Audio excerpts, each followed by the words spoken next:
ফিলিস্তিন সম্পর্কে নবীজির ভবিষ্যৎবাণী আবারও প্রমাণিত হল। নবীজি সাল্লাল্লাহু আলাইহি ওয়াসাল্লাম যে 10টি ভবিষ্যৎবাণী করেছেন সেটি আজ গোটা বিশ্ব অবাক দৃষ্টিতে তাকিয়ে দেখছে। কি সেই 10টি বিস্ময়কর ভবিষ্যৎবাণী? রাসূল সাল্লাল্লাহু আলাইহি ওয়াসাল্লাম ফিলিস্তিনের দিকে কিসের আলোক রশ্মি দেখেছিলেন?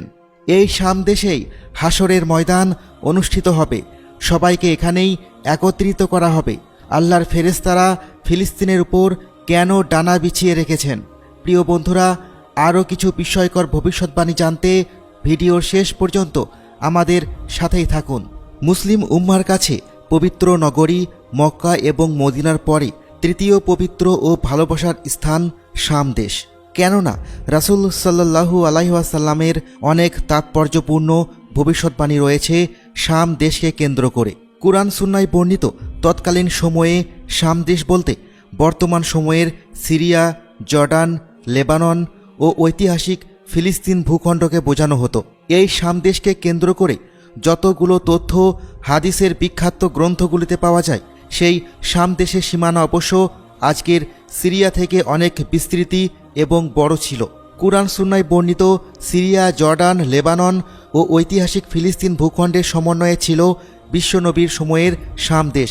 অবশ্য সে সময়ের শাম দেশ সবচেয়ে বড় অংশ বর্তমান সময়ের সিরিয়া হওয়ার কারণেই সিরিয়াকে শাম দেশ বলা হয়। যুগে যুগে আল্লাহ তাআলার পক্ষ থেকে যত নবী রাসূল সারা দুনিয়ায় এসেছিলেন, অধিকাংশ নবী রাসূলই এসেছেন এই শাম দেশে। আবার এই শাম দেশ বা অঞ্চলই হবে কিয়ামতের ময়দান। কিয়ামতের দিন সব মানুষ এখানেই সমবেত হতে থাকবেন। এই শাম দেশ তথা সিরিয়া, জর্ডান, লেবানন ও ফিলিস্তিন অঞ্চল সম্পর্কে রাসূল সাল্লাল্লাহু আলাইহি ওয়াসাল্লামের গুরুত্বপূর্ণ মন্তব্য ও বক্তব্য রয়েছে। এর মধ্যে বিশেষ কিছু তুলে ধরা হলো। 1. রাসূল সাল্লাল্লাহু আলাইহি ওয়াসাল্লামের ঘোষণা, আমার উম্মতের মধ্যে একদল সবসময়ই হকের উপর বিজয়ী থাকবেন। হাদিসে এসেছে, হযরত মুগিরা ইবনে সোবা রাদিয়াল্লাহু তাআলা আনহু বর্ণনা করেন, রাসূল সাল্লাল্লাহু আলাইহি ওয়াসাল্লাম বলেছেন, কিয়ামত আসা পর্যন্ত আমার উম্মতের একদল সবসময়ই সত্যের উপর বিজয়ী থাকবে, আর তারা হলেন বিজয়ী। বুখারী হাদিস। অন্য বর্ণনায় এসেছে, এই উম্মতের কার্যকলাপ কিয়ামত অবধি, কিংবা বলেছিলেন মহান আল্লাহ তাআলার হুকুম আসা পর্যন্ত সুপ্রতিষ্ঠিত থাকবে। অর্থাৎ আমার উম্মতের মধ্যে একদল বা বিশেষ শ্রেণীর লোক থাকবে যারা সত্যের পথে লড়াই করতে থাকবে, তাদের সঙ্গে আল্লাহর সাহায্য থাকবে, আর তারা সত্যের পক্ষে সংগ্রামকে কিয়ামত না আসা পর্যন্ত অব্যাহত রাখবে। এই সংগ্রামী মানুষকে যারা ক্ষতি করতে চায়, কেউ তাদের কোনো ক্ষতিও করতে পারবে না।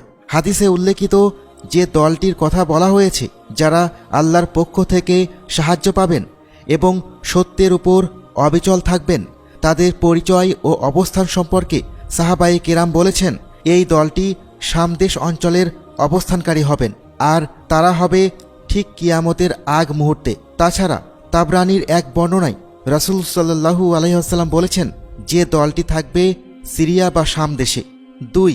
হযরত আব্দুল্লাহ ইবনে ওমর রাদিয়াল্লাহু তাআলা আনহুর বর্ণনায় সিরিয়া ও ইয়েমেন সম্পর্কে হাদিসে এসেছে, রাসূল সাল্লাল্লাহু আলাইহি ওয়াসাল্লাম এভাবে দোয়া করেছেন, আল্লাহুম্মা বারিক লানা ফি শামেনা ওয়া ফি ইয়ামানিনা।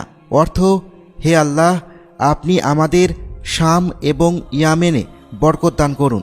এই দোয়া শুনে উপস্থিত ব্যক্তিরা বললেন, হে আল্লাহ রাসূল, আমাদের নজদেও বরকত দান করুন, আপনি এ দোয়া করুন। কিন্তু রাসূল সাল্লাল্লাহু আলাইহি ওয়াসাল্লাম তাদের কথা না শুনে আবারও শাম ও ইয়ামেনের জন্য বরকতের দোয়া করলেন। এভাবে তৃতীয়বারও লোকেরা নজদের জন্য দোয়া করতে বললেন, আর রাসূল সাল্লাল্লাহু আলাইহি ওয়াসাল্লাম প্রথম ও দ্বিতীয়বারের মতোই একই দোয়া করলেন। তারপর রাসূল সাল্লাল্লাহু আলাইহি ওয়াসাল্লাম বললেন, নজদ সেই স্থানে তো ফিতনা ফ্যাসাদ হবে, সেখানে তো হত্যা মারামারি হবে, খুনোখুনি হবে, সেখানে ভূমিকম্প দেখা দেবে এবং সেখান থেকে শয়তানের আবির্ভাব হবে। এখানে নজদ বলতে যে অঞ্চলকে বোঝানো হয়েছে, অধিকাংশ ইসলামিক স্কলার নজদ বলতে ইরাককে বুঝিয়েছেন, কেননা নজদ বলা হয় উঁচু অঞ্চলকে। আবার সৌদি আরবের হেজাজকেও নজদ বলা হয়। তবে কানজুল উম্মলের বর্ণনায় নবী সাল্লাল্লাহু আলাইহি ওয়াসাল্লাম নজদ বলতে ইরাকের কথাই বলেছেন। মূল কথা হলো রাসূল সাল্লাল্লাহু আলাইহি ওয়াসাল্লাম বরকত ও কল্যাণ চেয়েছেন শামবাসীর জন্য। সেই হিসেবে শাম অঞ্চল বা সিরিয়া অনেক গুরুত্বপূর্ণ স্থান ও প্রিয় ভূখণ্ড। ৩.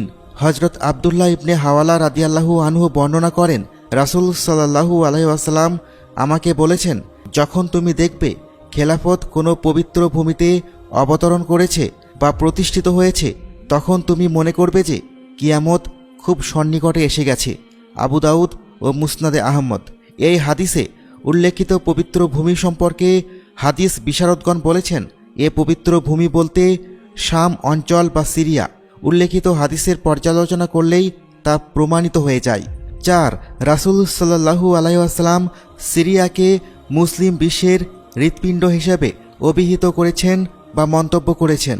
অর্থাৎ শামের লোকেরা যখন খারাপ হয়ে যাবে, মন্দ এবং খারাপ দিক যখন সিরিয়া বা শামের লোকেদেরকে আক্রমণ করবে বা খারাপে পরিণত হবে, তখন তোমরা ধরে নেবে যে পৃথিবীর কোনো অঞ্চল বা ভূখণ্ডে মুসলমানদের মধ্যে আর কোনো কল্যাণ অবশিষ্ট নেই। অর্থাৎ হৃৎপিণ্ডের মতো সিরিয়া বা শাম অঞ্চলের মানুষের মধ্যে যখন পচন ধরবে, তখন পুরো দেহ তথা গোটা মুসলিম বিশ্বের পচন ধরে গেছে বলে মেনে নিতে হবে। এ হাদিসেও সিরিয়া বা শাম দেশকে অত্যন্ত গুরুত্বপূর্ণ হিসেবে তুলে ধরা হয়েছে। ৫. আবু হুরায়রা রাদিয়াল্লাহু আনহু বর্ণনা করেন, রাসূল সাল্লাল্লাহু আলাইহি ওয়াসাল্লাম বলেছেন, একটা সময় আসবে যখন গোটা বিশ্বে বড় বড় যুদ্ধ দেখা দেবে। তখন মুসলিমদের একটি দল আল্লাহর পক্ষ হতে সত্যের পক্ষে আল্লাহর দ্বীনের জন্য সংগ্রাম করতে থাকবে। ওই সময় আধুনিক যত অস্ত্রশস্ত্র থাকবে তা নিয়েই তারা সজ্জিত থাকবে আর সত্যের পক্ষে লড়াই করতে থাকবে। ইবনে মাজাহ। সুতরাং চরম সংকটময় পরিস্থিতিতে আল্লাহ তাআলার বিশেষ সাহায্য ও অনুগ্রহ পাওয়ার কথা ঘোষিত হয়েছে, আর তা আসবে সিরিয়া নামক দেশের দামেস্ক শহরে। ৬. হজরত নওয়াস ইবনে সামান রাদিয়াল্লাহু আনহু বর্ণনা করেন, রাসূল সাল্লাল্লাহু আলাইহি ওয়াসাল্লাম একবার দাজ্জাল প্রসঙ্গে দীর্ঘ ও বিশদ আলোচনা করেছেন। এক পর্যায়ে তিনি বললেন, কিয়ামতের আগে হজরত ঈসা আলাইহিসসালাম যে আসমান থেকে পৃথিবীতে অবতরণ করবেন, তিনি যে স্থানে অবতরণ করবেন মূলত সিরিয়ার দামেস্ক শহরে পূর্ব অঞ্চলে উঁচু এবং সাদা মিনারে তিনি অবতরণ করে দুনিয়াতে আসবেন এবং সারা দুনিয়ায় তাণ্ডব চালানো দাজ্জালের বিরুদ্ধে তিনি লড়াই করবেন। আর সিরিয়ার লুদ নামক স্থানে তিনি দাজ্জালকে হত্যা করবেন। একজন মুসলিমের কাছে শাম অঞ্চল যে তাৎপর্যপূর্ণ তা পরিষ্কারভাবে এ হাদিসের মাধ্যমে সুস্পষ্ট। ৭. রাসূল সাল্লাল্লাহু আলাইহি ওয়াসাল্লাম এরশাদ করেছেন, কিয়ামতের আগে ইয়েমেনের হাজারমাউত নামক শহরে আগুনের তাপ দেখা দেবে, আগ্নেয়গিরি দেখা দেবে, আর সে আগুন মানুষকে ধাওয়া করতে থাকবে। কিয়ামতের আগ মুহূর্তে সেই পরিস্থিতি আসলে করণীয় কি হবে সে সম্পর্কে রাসূল সাল্লাল্লাহু আলাইহি ওয়াসাল্লামকে সাহাবায়ে কেরাম দিক নির্দেশনা চেয়ে জিজ্ঞাসা করলে তিনি বলেন, তোমরা শাম দেশ তথা সিরিয়ায় গিয়ে আশ্রয় নিবে। হাদিসের অন্য বর্ণনায় বিশ্বনবী সাল্লাল্লাহু আলাইহি ওয়াসাল্লাম বলেন, যখন ৩ স্থানে অর্থাৎ সিরিয়া, ইয়েমেন এবং ইরাক স্থানে একসঙ্গে যুদ্ধ চলবে, তখন এক সাহাবী জানতে চাইলেন, হে আল্লাহর রাসূল, আমাকে কোন পক্ষের হয়ে লড়াই করার নির্দেশ করবেন? তখন আল্লাহ রাসূল সাল্লাল্লাহু আলাইহি ওয়াসাল্লাম বলেছেন, তুমি শামের হয়ে তথা সিরিয়ার হয়ে লড়াই করবে। যদি শামের পক্ষে লড়াই করার সামর্থ্য না থাকবে তবে ইয়েমেনের পক্ষে লড়াই করবে। এই হাদিস থেকে সুস্পষ্ট যে শামের গুরুত্ব অনেক বেশি। ৮. কিয়ামতের আগে যে আগ্নেয়গিরি দেখা যাবে, যে আগুনের তাপ দেখা দেবে, সে আগুন মানুষকে ধাওয়া করতে থাকবে, সারা পৃথিবীর মানুষকে ধাওয়া করতে থাকবে। মানুষকে ধাওয়া করতে করতে একটা সময় এক জায়গায় একত্রিত করবে, আর সেটি হলো সিরিয়া। প্রিয় নবী সাল্লাল্লাহু আলাইহি ওয়াসাল্লামের ভাষায় আরদুল মাশারে ওয়াল মানশার, অর্থাৎ সিরিয়ায় হবে কিয়ামতের ময়দান। কিয়ামতের সময় মানুষ সারা পৃথিবী থেকে এসে এই শাম অঞ্চলেই একত্রিত হতে থাকবে। ৯. রাসূল সাল্লাল্লাহু আলাইহি ওয়াসাল্লাম অন্য হাদিসে ইরশাদ করেন, আল্লাহর ফেরেশতা শাম অঞ্চলের উপরে ডানা বিছিয়ে দিয়েছেন অথবা ডানা বিছিয়ে রাখবেন। ১০.